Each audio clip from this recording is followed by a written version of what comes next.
recording. Well, and I didn't want to do that. Okay, so welcome everybody. I'm so glad you're here tonight.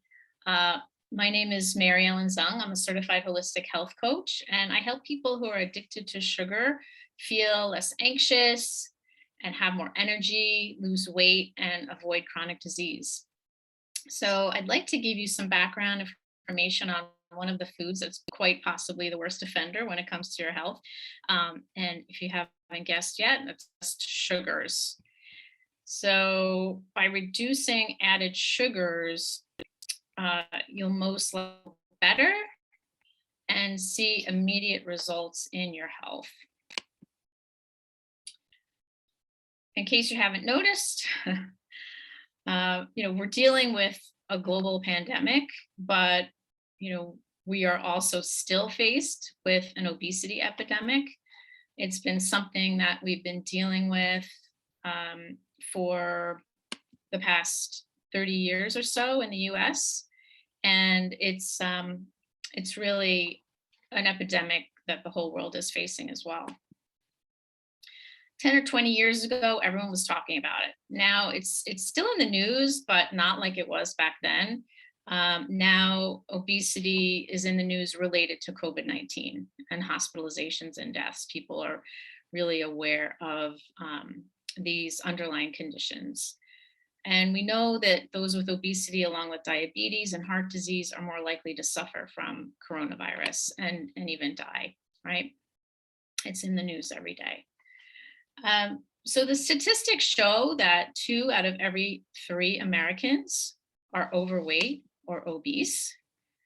And the CDC has been tracking the obesity rates. I'll show you some graphs in a second, for the past 30 years. And it shows that we are continuing to what's called the fattening of the US.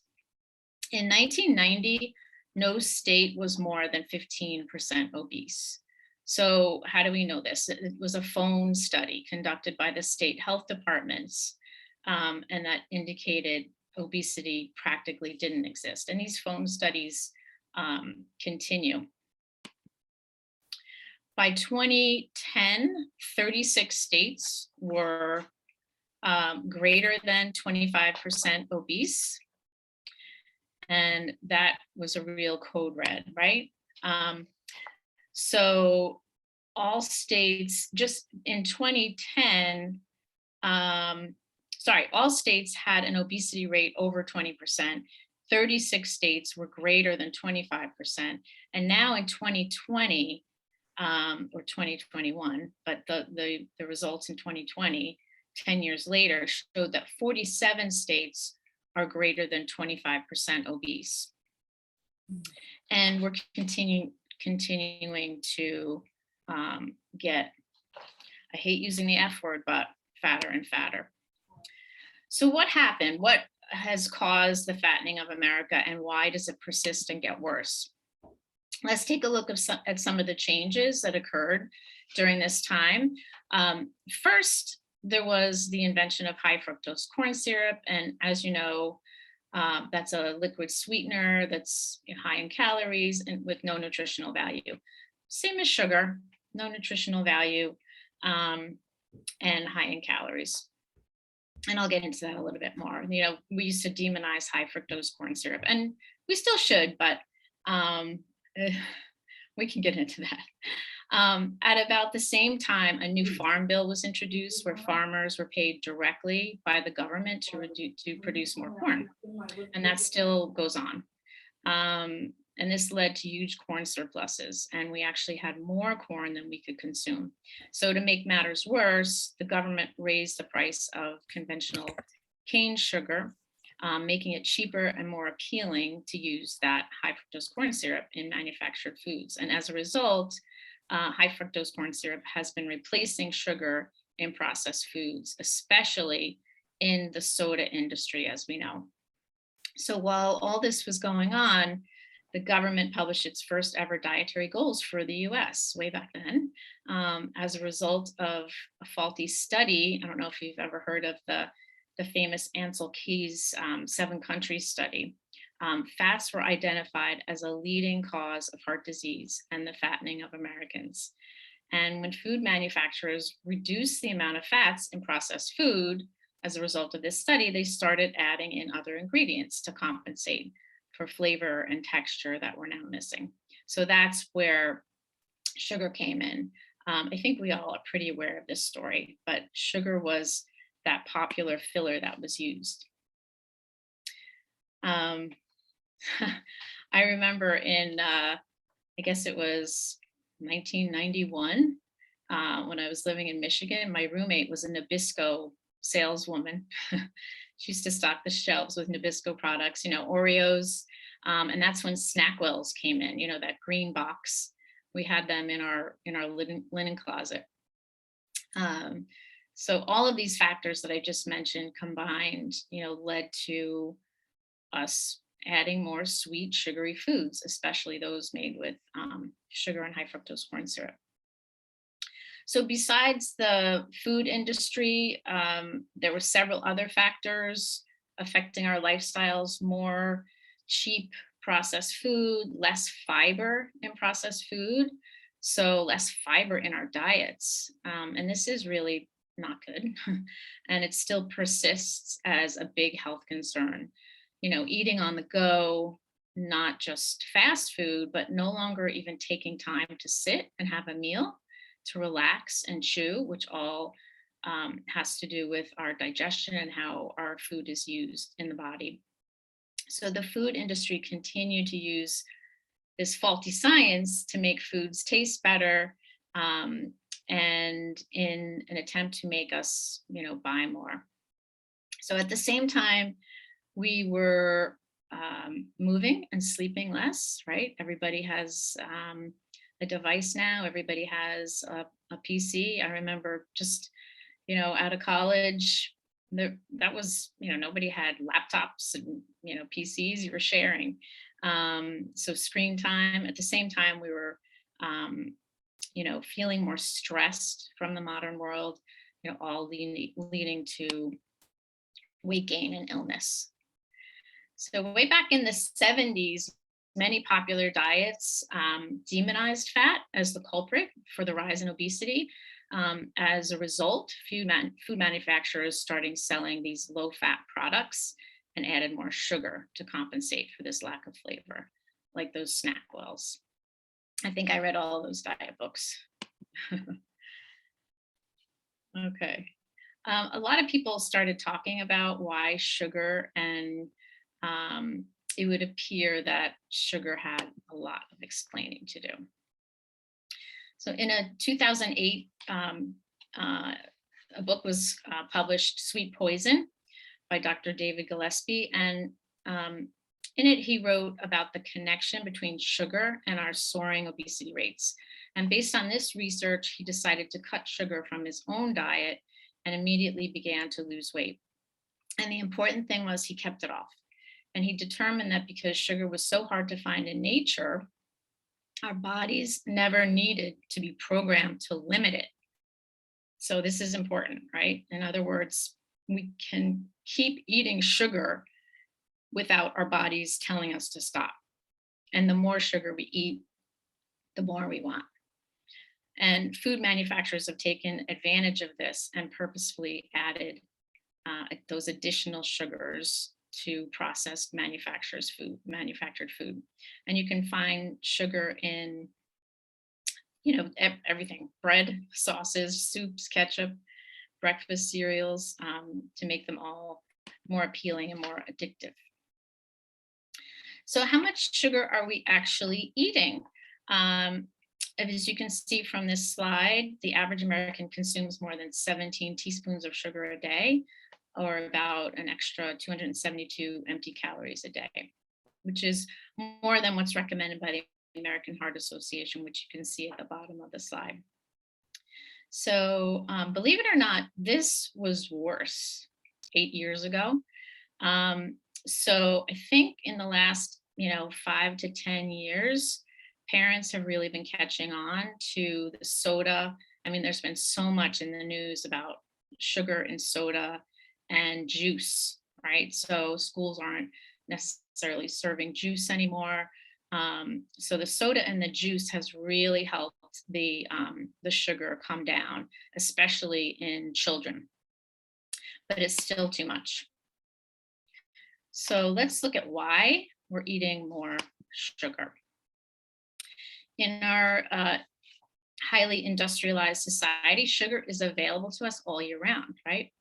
But this is not the natural way that humans have evolved to eat. We ate naturally by the seasons, and we typically only ate sweet foods found in nature during the growing seasons. And now, sweet foods can easily be shipped from around the world and baked into processed foods, which are available year round. And with an abundant source of calories all the time, we don't need to store our calories for times of famine like our ancestors did. But our brain hasn't evolved as fast as the food industry has. It still tells us to eat as much as possible to store up energy. And in addition, we don't have to expend as much energy to get our food. We don't have to hunt or forage. The farthest we have to go is our fridge, right? So since we can't possibly burn off all the calories we're eating, it's being stored as fat, which leads to weight gain.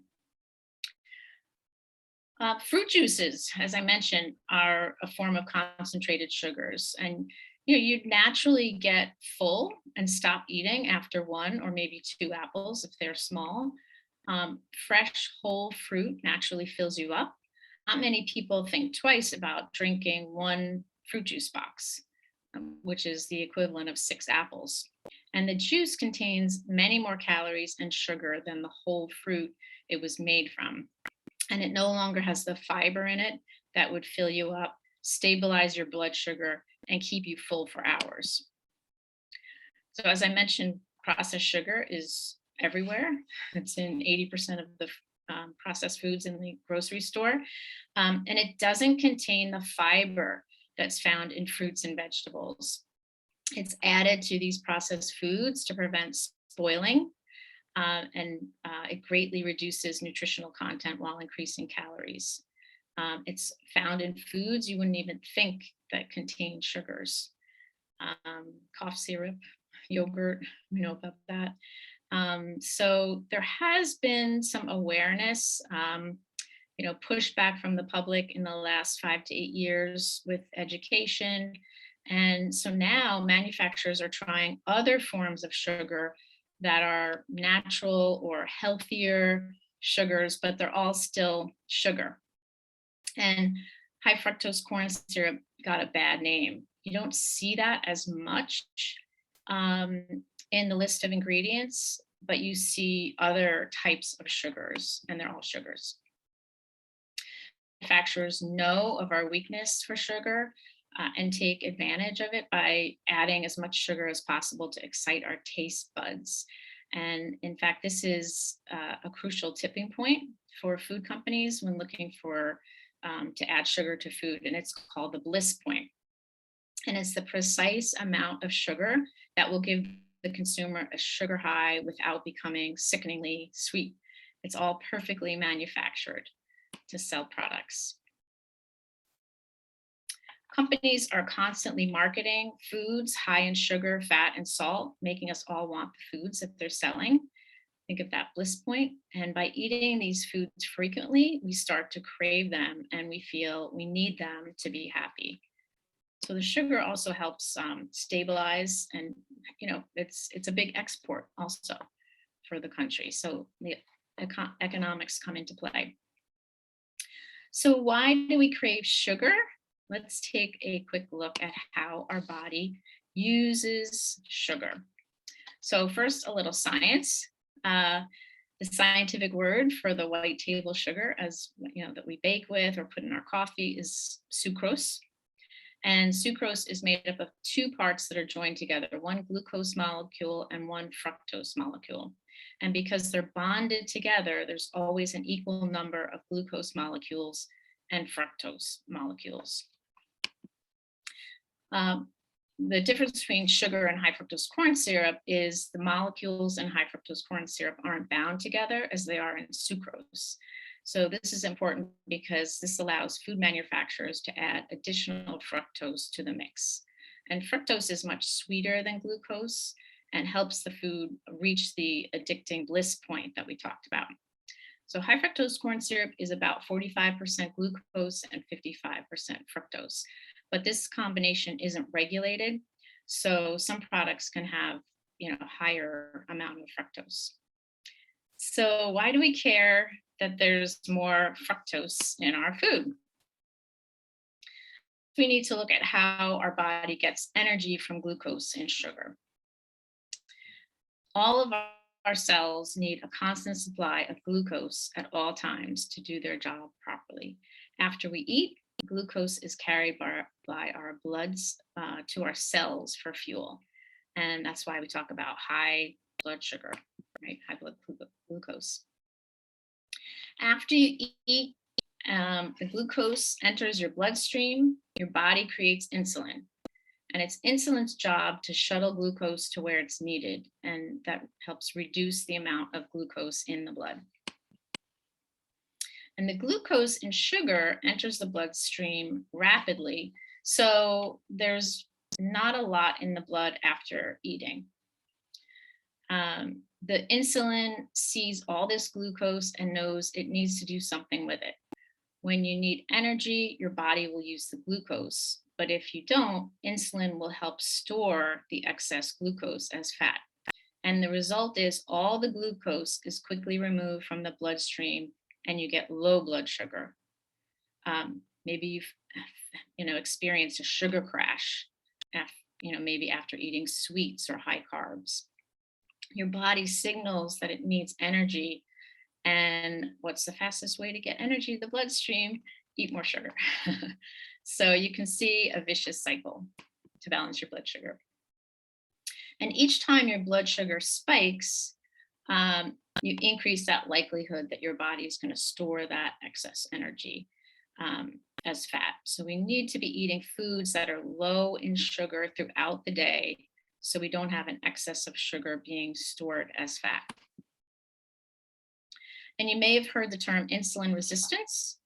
Insulin has been called the fat storage hormone of the body. If we eat a diet high in sugars and processed foods, insulin stores that extra sugar as fat and will gain weight. And what makes matters even worse is that over time, our insulin will start to become resistant. So it won't function to help regulate our blood levels. And when this begins to happen, we develop metabolic syndrome. And metabolic syndrome is the term used when we see insulin resistance, prediabetes, high blood pressure, hypertension, high cholesterol, high triglycerides, and excess body fat around the waist. Metabolic syndrome can eventually lead to heart disease, diabetes, fatty liver disease, and obesity. And I'll review that a little bit more in detail in a minute. So we just described what happens to glucose when we eat. So let's take a look now at fructose. Fructose is metabolized differently than glucose.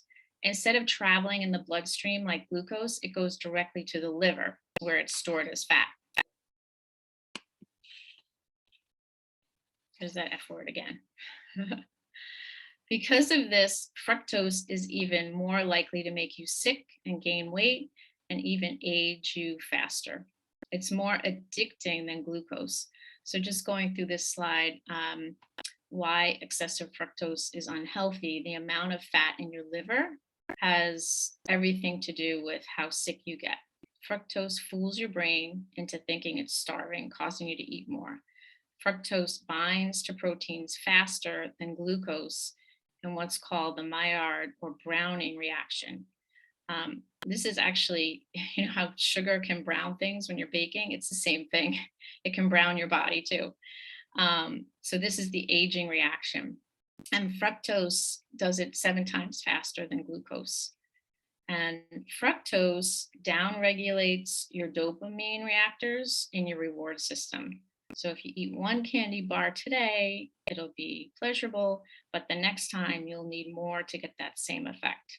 So that's the tolerance. And that's where we get into feeling addiction and being addicted. So back to the insulin resistance. What are some of the consequences of too much sugar over a lifetime? I just mentioned metabolic syndrome that occurs after years of high sugar and processed foods in your diet. And metabolic syndrome isn't really a true disease, but it's a cluster of risk factors. You can see them in green on the bottom, which identify individuals at high risk for developing chronic conditions like type 2 diabetes, heart disease, or stroke later in life. So, metabolic syndrome is kind of like an advanced warning system.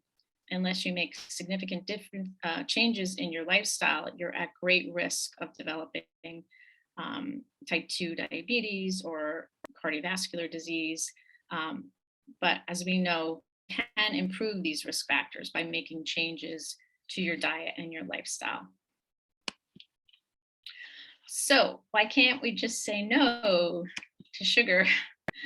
Just to summarize all this science we've been talking about, food can be addictive and sugar can be very addictive to some people. Here are just the 10 most addictive foods. We might recognize some of these. So here's the question: are you addicted to sugar?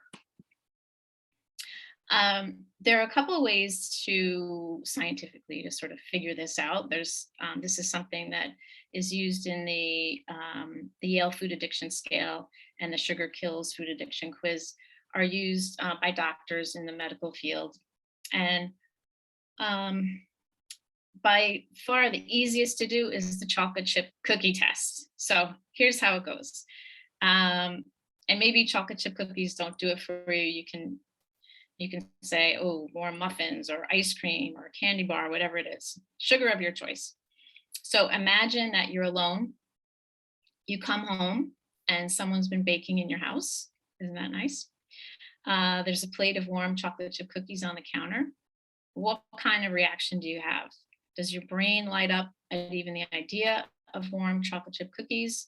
And maybe you wouldn't actually eat them, but that crucial part is the wanting to. I want those. So what can someone do if they are feeling addicted to sugar? I want to give you some solutions that you can try. The first thing is to eliminate all added sugars. And so there's the overt sugars, right? Like cakes, pies, cookies, ice cream. And then there's the covert sugars. And those are the hidden added sugars, right? Cereals, salad dressings, et cetera, et cetera. So one of the first ways to avoid added sugars is to know what they are and how to identify them. Sugar goes by many different names depending on its source and how it was made. And this can make it hard to identify added sugar even when you read ingredient lists and food labels. It's not just going to spell it out nicely for you and say SUGAR. So you want to check for ingredients ending in ose, which is the chemical name for many types of sugar like sucrose, fructose, glucose, lactose, maltose, dextrose. So in this chart, the names in red are the sugars that contain fructose. So you can see that fructose is very difficult to avoid. You can start now by looking at the nutrition fact labels on the back of your foods. I know many of you are doing that all the time. You'd be surprised how many things contain sugar. And this product contains 1/4 of the amount of sugar that a woman is supposed to eat in a day, according to those USDA government guidelines. This label doesn't tell us if the sugar is natural or added, But now with the FDA ruling, manufacturers were required to add a second line that indicates the amount of sugar that's been added. So you'll see that on your labels now, added sugar. You can also look at the ingredient list to see the type of sugar. So ingredients are listed in descending order based on quantity. So if you see sugar listed among the first few ingredients, the product is likely to be high in added sugar. But manufacturers can and do list different types of sugars separately. That they may be using different types of sugars for different reasons. So you can notice, sugar is found 4 places on this label. And this is a breakfast cereal. Everyone agrees that one of the biggest contributors to the obesity epidemic is the amount of sugar in high fructose corn syrup in soda, fruit juices, and sports and energy drinks. So it's a good idea to eliminate as many of them as possible. So what should we be drinking? Water, right? We want to drink plenty of water, green tea, herbal tea, drinks that are low in calories. Hydration is the first rule of proper nutrition and good health. And one rule of thumb is to drink half your weight in ounces every day. And remember that not all liquids are created equal. It's best to drink liquids that are free of artificial sweeteners, sugar, caffeine, and alcohol. So, all right, we're going from drinking to eating. Eating begins with the simple act of chewing, and chewing starts digestion by starting the release of digestive enzymes in our saliva that breaks down food. And I teach my clients to slow down and try to consume a meal in no less than 20 minutes. There are lots of tricks to retrain yourself for better digestion and to help with overeating too. Another way to reduce sugar cravings is to eat food that you like.